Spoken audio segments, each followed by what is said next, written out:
कृष्णा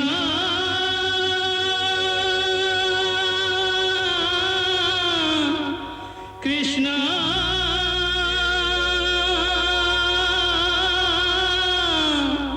हरे कृष्णा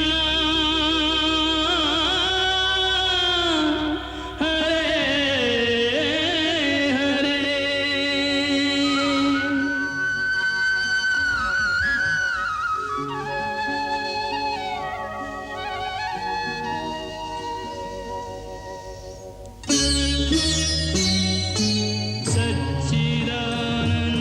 सच्चिदानन्दरूपाय विश्वोत्पत्त्यादिहेतवे तापत्रयविनाशाय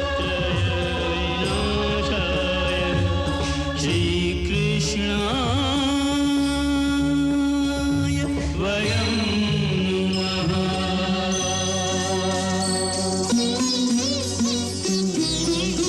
श्रीकृष्ण गोविन्द हरे मुरारे हे नाथ नारायण वासुदेव। हरे कृष्ण कृष्ण कृष्ण कृष्ण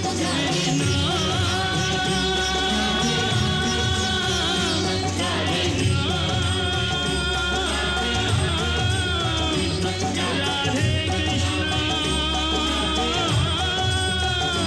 हरे हरे।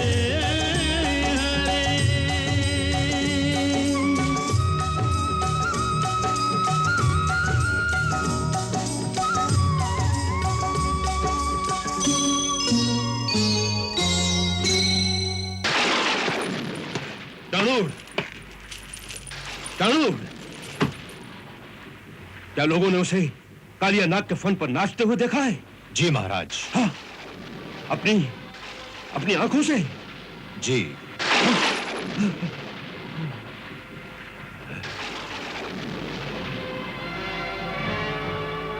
अवश्य अवश्य उनकी आंखों पर किसी माया ने पर्दा डाल दिया होगा, किसी तांत्रिक ने जादू कर दिया होगा। हाँ, जिससे जो असंभव है वही उन्हें स्पष्ट दिखाई दे रहा होगा। हमारे गुप्तचरों की सूचना अनुसार ये सारा दृश्य गांव वालों ने दिन के प्रकाश में देखा है। हाँ? उनकी सूचना अनुसार अब तो वो खुले बंदों इसकी चर्चा भी करते हैं। और रही असंभव की बात, तो तनिक सोचिए महाराज, आज तक उस बालक ने जो कुछ भी किया है वो सारे कार्य असंभव ही थे, जिन्हें कोई साधारण मानव नहीं कर सकता था। बच्चे का पूतना को मारना असंभव था या नहीं?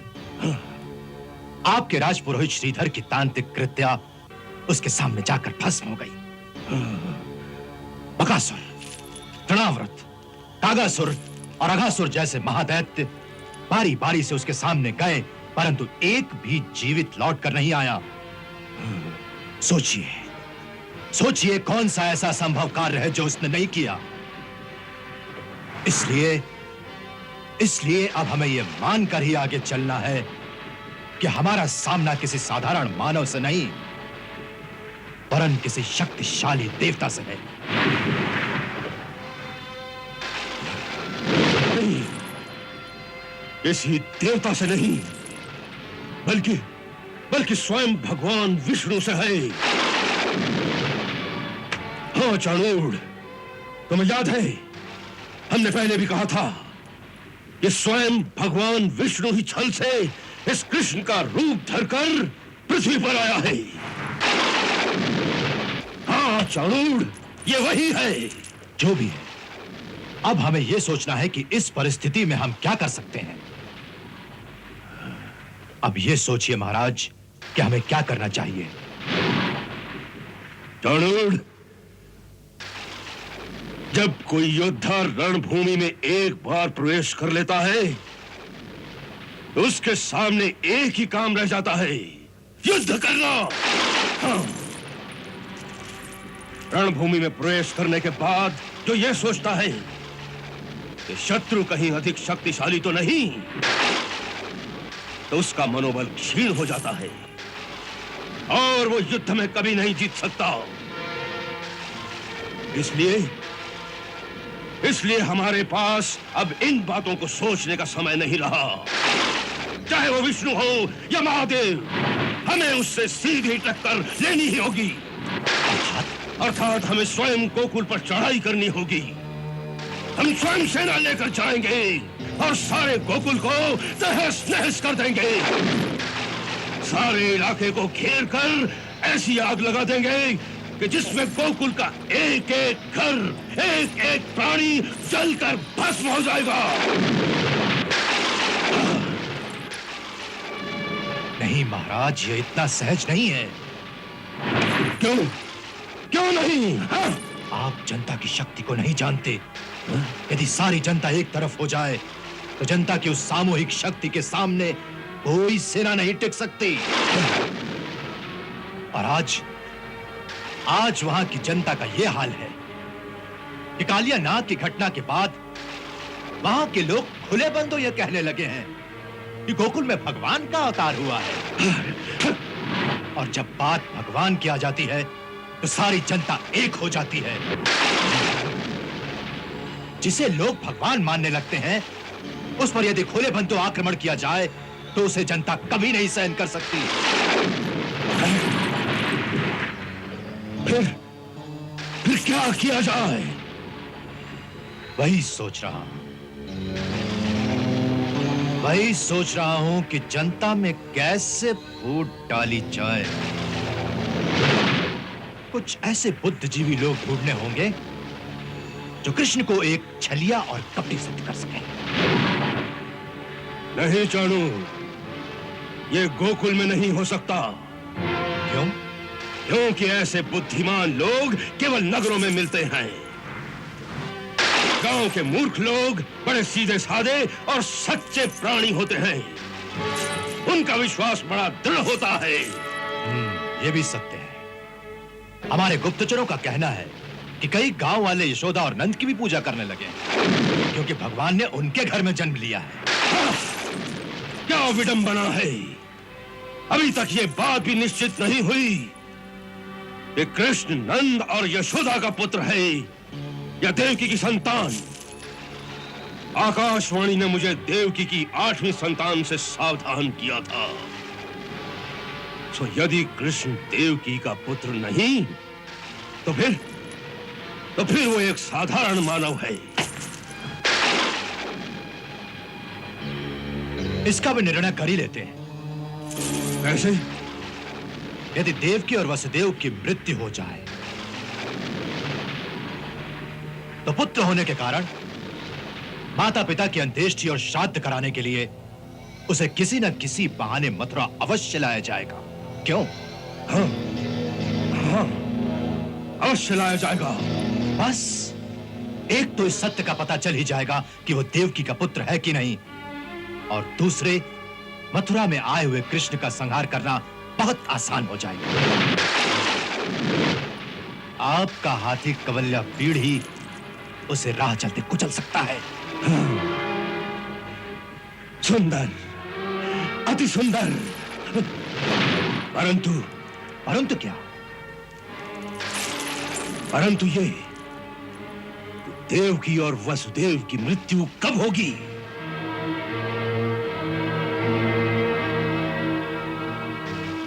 आज ही रात को। आज ही रात को? हाँ महाराज, शुभ काम में देरी क्यों? आज ही रात को। अर्धरात्रि को मैं आपके साथ कारावास में चलूंगा। नहीं, मैं आपसे पहले ही वहां पहुंचकर ऐसा प्रबंध कर दूंगा कि कोई इस घटना का साक्षी ना रहे।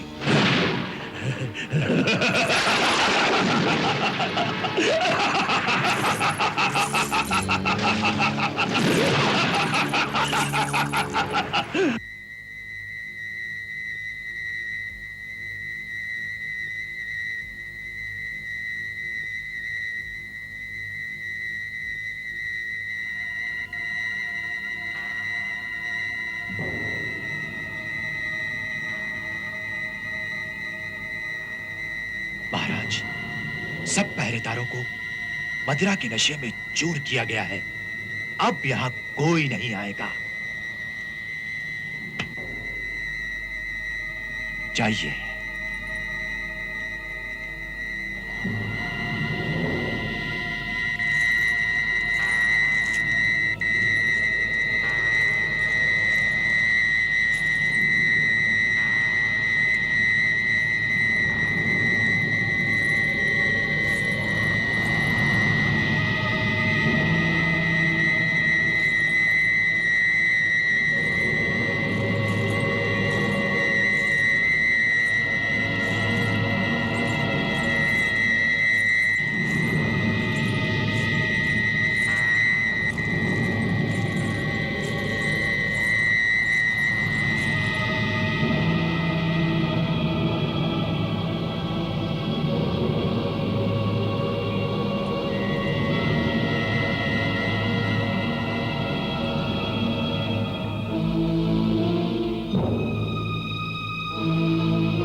महाराज जरूर।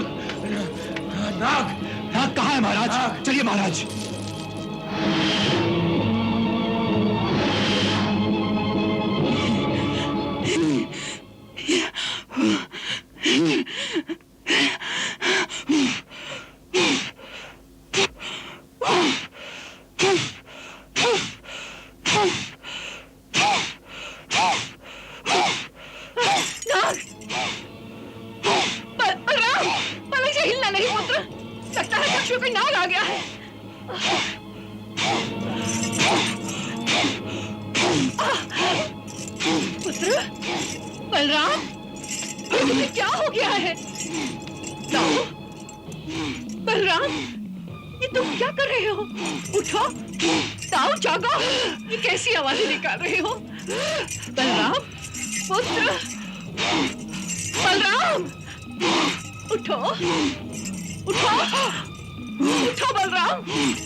बलराम, यशोदा, यशोदा, शीघ्र आओ, यशोदा,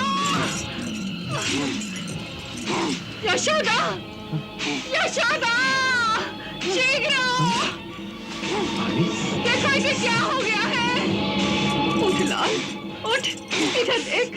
क्या हुआ दीदी? यशोदा, देखो इसे क्या हो गया है। इसके अंदर से कैसी कैसी आवाजें निकल रही हैं। उठाती हूँ तो उठता नहीं, पता नहीं इसे क्या हो गया है।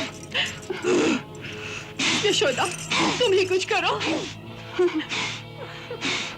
उठो दाऊ, दाऊ, बलराम, उठो बलराम, दाऊ, बलराम, जागो मेरे लाल। बलराम, दाऊ भैया, ये कैसी आवाजें निकाल रहे हो? उठो बेटा, उठो, उठो दाऊ। नंदलाल जी, मुझे तो भय लग रहा है। कहीं बलराम पर किसी नाग के भूत की छाया तो नहीं पड़ गई। इन पर किसी नाग का भूत क्या चढ़ेगा बड़ी मैया? दाऊ भैया तो स्वयं ही सब नागों की कला मरोड़ सकते हैं। मैं जानता हूँ इन्हें क्या हुआ है। जानते हो तो बोलो ना लल्ला, बोलो ना, क्या हुआ है तुम्हारे दाऊ को? ये सपना देख रहे हैं कालिया नाग का, सो कालिया नाग की आवाजें निकाल रहे हैं।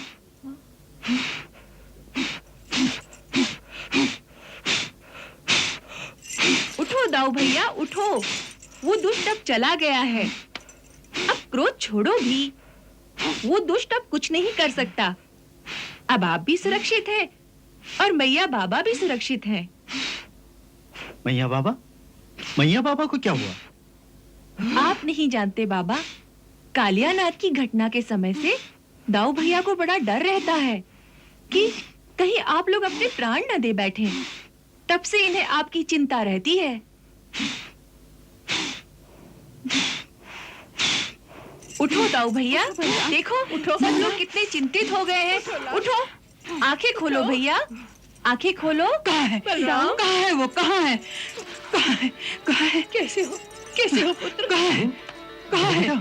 कहाँ है? वो भाग गया है, आपके डर से भाग गया है। कन्नू, तू नहीं जानता वो क्या करने वाला था? मैं जानता हूँ दाऊ भैया, मैं सब जानता हूँ। मैंने बड़ी मैया से यही कहा है कि कालिया नाग की घटना के समय से आपको मैया बाबा की बड़ी चिंता रहती है। तब से आपको कालिया नाग के सपने आते रहते हैं और आप अपने आप को कालिया नाग से भी एक बड़ा नाग समझकर उसी की भांति फुंकारने लग जाते हो। देखिए, सब लोग कितने भयभीत हो गए हैं।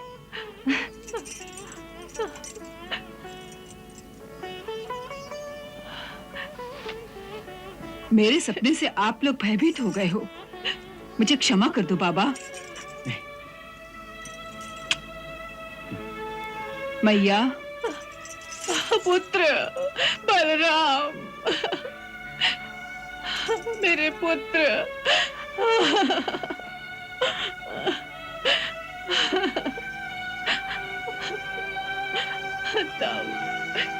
दाऊ,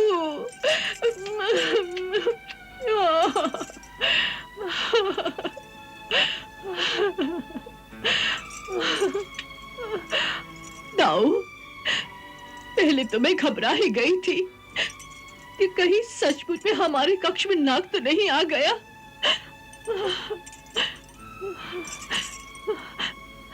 यशोदा, यशोदा, मेरा कलेजा तो अभी तक धक धक कर रहा है। अब शांत हो जाइए भाभी, सब ठीक हो गया है। नहीं नहीं नंदराय जी, नहीं, सब ठीक नहीं हुआ। ये कुछ अच्छी बात तो नहीं कि बालक को रात को भयानक सपने आने लगे। हमें शीघ्र इसका कोई उपाय करना चाहिए। क्यों यशोदा? हाँ, दीदी ठीक कहती हैं। मैं तो कब से कह रही हूँ कि हमारे बालकों को लोगों की नजर लग गई है। इनको नजर कैसे लगेगी यशोदा? कन्नू को तो सारे गांव वाले भगवान का अवतार मानने लगे हैं। इन्हीं बातों से तो नजर लगती है। जाने उन्हें मेरे लाल में कौन सा भगवान दिखाई देता है। पहले तो सब चोर कहती थी, मटकी फोड़ कहती थी।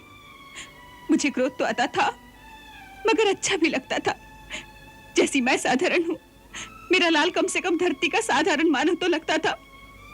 मगर अब कोई उसे भगवान कहता है, कोई उसे अवतार कहता है। कलेजा कांप उठता है। ऐसा लगता है जैसे वो मेरे लाल को मुझसे छीनना चाहते हैं। अगर वो उसे भगवान बनाकर आकाश के मंदिर में बिठा देंगे तो मैं क्या करूंगी? आप उन सबसे कहिए उसे साधारण मानव ही रहने दें। अगर वो आकाश तक चला गया तो मैं उस तक कैसे पहुंचूंगी?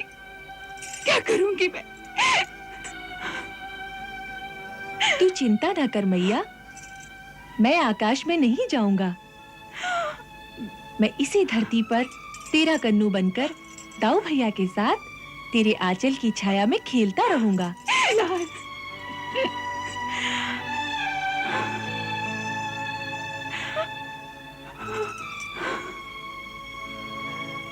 आकाश में हमें माँ का आंचल कहाँ मिलेगा, है ना कन्नू? हाँ दाऊ भैया, वहां से किसी को भेजना पड़ेगा कि गांव वालों की बुद्धि ठीक कर दे। हे देवी माता, सबकी मति ठीक कर दे। जो आज्ञा प्रभु। नहीं, भ्रमित कर दे। जो आज्ञा प्रभु। हाँ, छोटी मैया और बड़ी मैया दोनों को भ्रमित कर दे, जिससे उनके सारे भय दूर हो जाएं। नहीं, ऐसे भय दूर नहीं होंगे।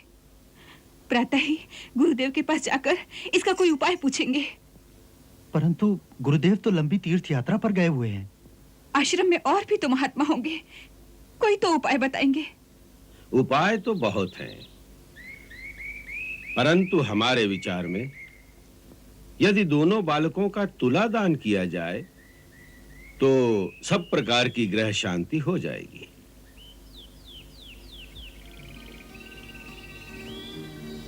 प्रभु, आप तो तुला भरण का कोई अच्छा सा मुहूर्त निकाल दीजिए। नंदराय जी, आने वाली पूर्णमासी को बड़ा ही शुभ मुहूर्त है।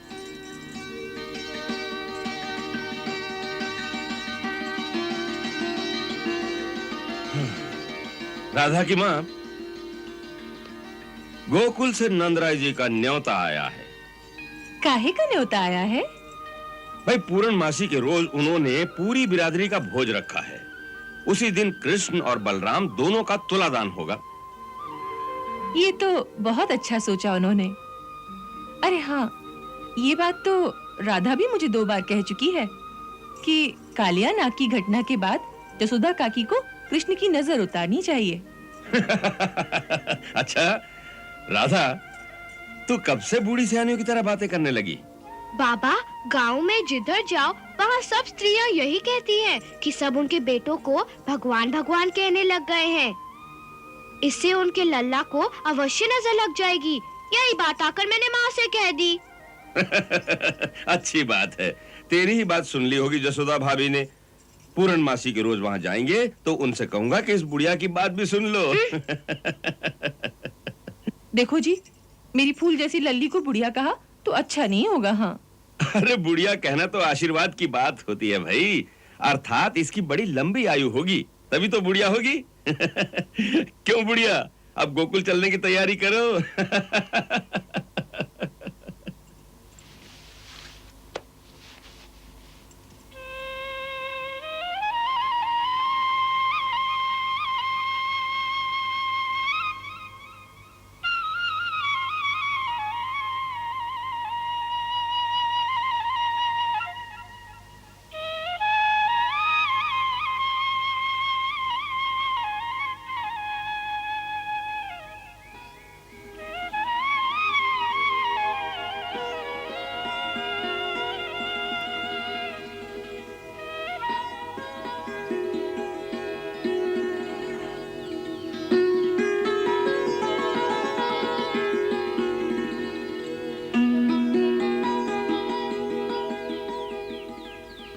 देख लो, मैं अपनी इच्छा से नहीं आ रही हूँ। आपकी मैया ने न्योता भेजा है, इसीलिए आ रही हूँ। मैया के न्योते में मेरा भी न्योता सम्मिलित है। अच्छा? हाँ, कालिया नाग के फनों पर नृत्य करते हुए तुम्हारी बहुत याद आ रही थी। जी चाहता था कि अगर तुम साथ होती तो वहीं रास रचाते। तो आज्ञा कर देते। बस संकोच में ही रह गया। आपके संकोच से हमारी हानि हो गई। अब पूर्णमासी के दिन तुम्हारी प्रतीक्षा करूंगा, अवश्य आना।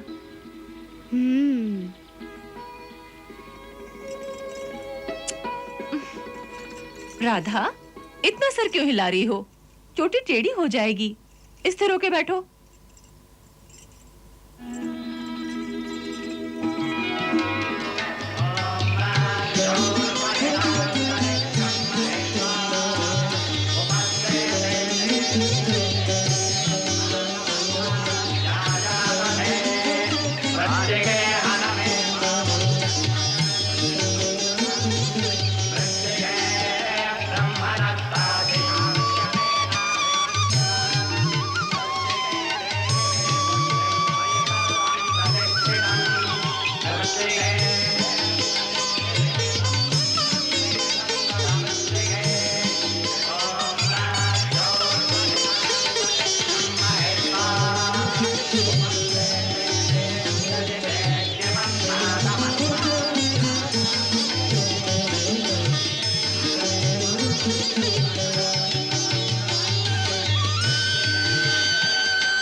नंदराय जी, अब कृष्ण को बुलाइए।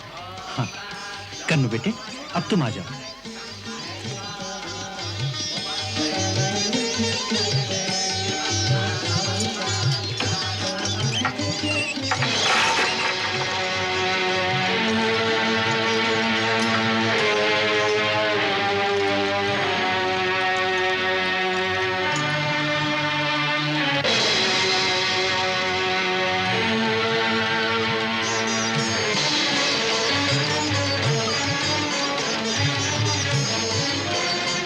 एक थैला और लाओ।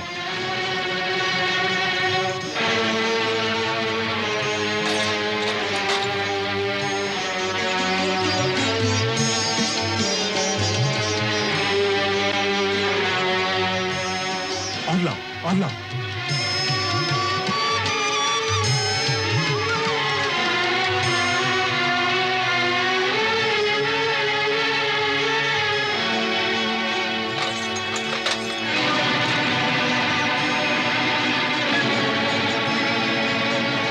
और लाओ भाई।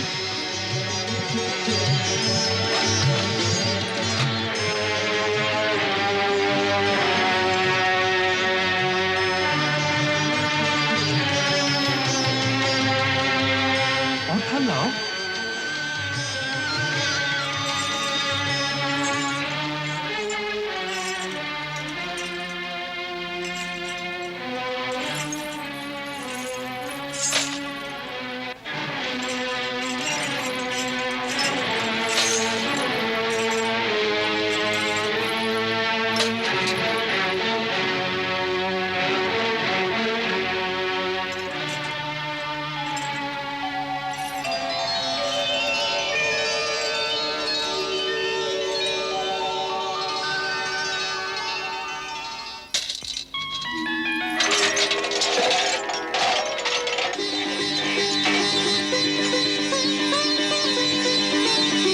ये क्या किया? कैसा चमत्कार है ये?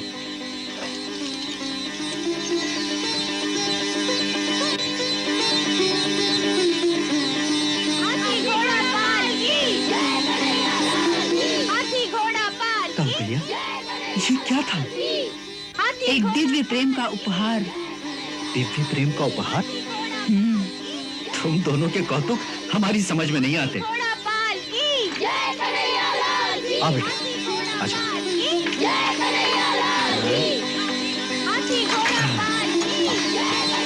इन सबको हाथ लगा दे। जीवन, ये सब ब्राह्मणों में बांट दो।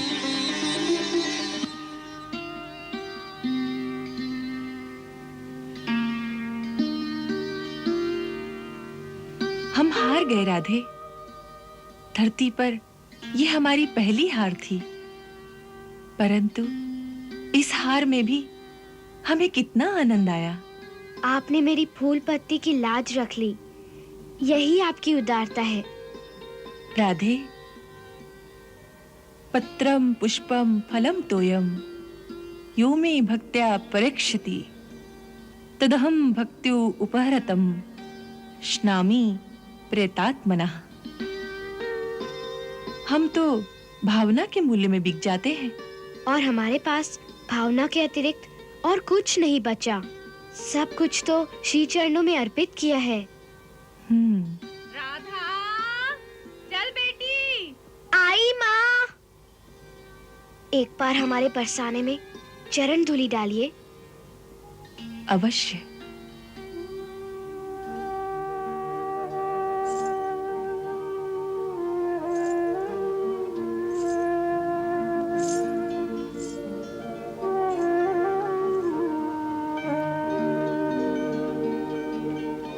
अच्छा ब्रज भान जी, बहुत आनंद आया। दोबारा आइए फिर। अवश्य आएंगे। चलो राधा बेटी।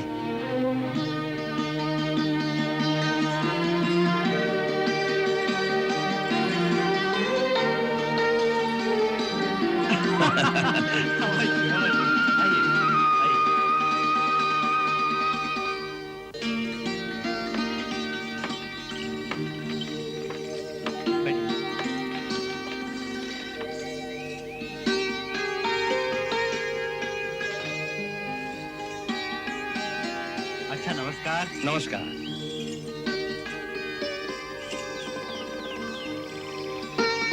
नमस्कार। फिर आइएगा। हाँ जी, जरूर।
राधा बिटिया, किन विचारों में खो गई थी?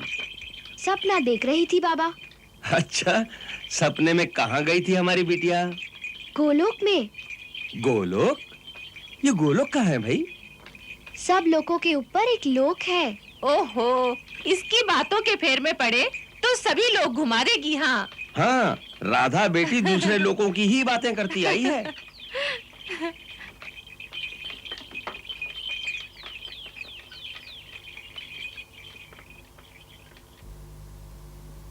महर्षि शौनिक और ऋषिगण भगवान श्री कृष्ण की लीलाओं का कोई पारावार नहीं। जिस प्रकार वो स्वयं अनंत हैं, उसी प्रकार उनकी लीलाएं भी अनंत हैं। उनकी लीलाओं का वर्णन करते हुए जब शुकदेव मुनि ने भगवान के द्वारा गोवर्धन पर्वत को एक हाथ पर उठाने की कथा आरंभ करते हुए कहा कि ये लीला उन्हें देवराज इंद्र का अहंकार भंग करने के लिए करनी पड़ी, तो महाराज परीक्षित ने पूछा, भगवान, देवताओं का राजा इंद्र तो प्रभु का परम भक्त है, उसे अहंकार क्यों हो गया? तब शुक मुनि ने अहंकार की शक्ति की व्याख्या इस प्रकार की कि राजन, शास्त्रों ने 5 महादोष कहे हैं, काम, क्रोध, लोभ, मोह और अहंकार। पहले चारों दोष, काम, क्रोध, लोभ और मोह, ऐसे दोष हैं जो छुपाए नहीं छुप सकते। जैसे ही मन में आते हैं उसी क्षण दिखाई दे जाते हैं, परंतु अहंकार ऐसा सूक्ष्म दोष है कि वो कब मन में प्रवेश कर जाता है पता भी नहीं चलता। स्वर्ग का राज्य अनंत वैभवशाली है, उसकी प्रभुता और अपार शक्ति का नशा इंद्र से सहा नहीं गया, जिसका परिणाम यह हुआ कि उन्हें ऐसा लगने लगा कि सारे संसार को केवल उन्हीं की पूजा करनी चाहिए। भगवान श्री कृष्ण ने जब ये देखा तो उन्होंने दयावश इंद्र के अहंकार मर्दन करने का निश्चय कर लिया।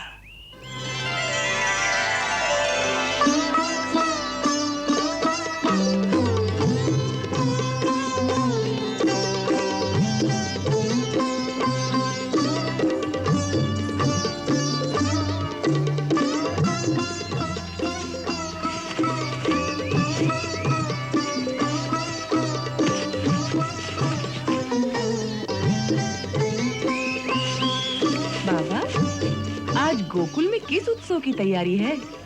सब गोप गोपियां नए नए वस्त्र पहने घूम रहे हैं, और आप ये ध्वज दंड किसके लिए बना रहे हैं? क्या आप कोई पूजा अथवा यज्ञ करेंगे?